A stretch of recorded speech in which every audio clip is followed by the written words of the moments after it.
గిరిజన సంక్షేమ ఆశ్రమ పాఠశాలలో జిల్లా కలెక్టర్ శ్యామ్ ప్రసాద్ రాత్రి బస చేశారు.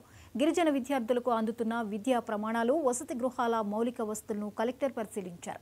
జిల్లాలోని 97 వసతి గృహాల్లో ప్రత్యేక అధికారులను నియమించి విద్యార్థుల సమస్యలను స్వయంగా తెలుసుకునే ప్రయత్నం చేస్తున్నామని కలెక్టర్ చెప్పారు.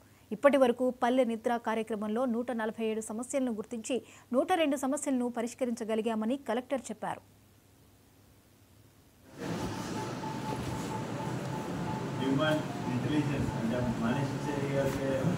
మన పార్వతీపురం జిల్లాలో 97 గిరిజన షెడ్యూల్ ఎస్సీ తర్వాత బీసీ హాస్టల్స్ ఉన్నాయి.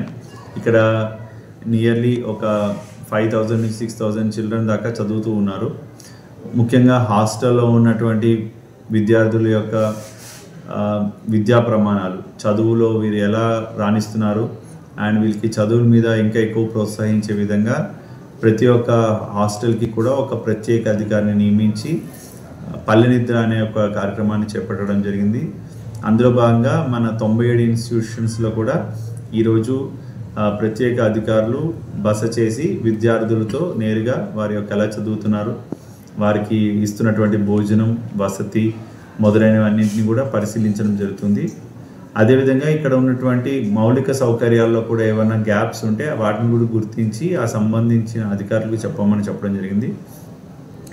ఇప్పటి వరకు ఒక 3 పర్యాయాలు ఈ గ్రామ నిద్ర పల్లె నిద్ర అనే కార్యక్రమాన్ని చేపట్టడం జరిగింది. 147 ఇష్యూస్ వచ్చాయి.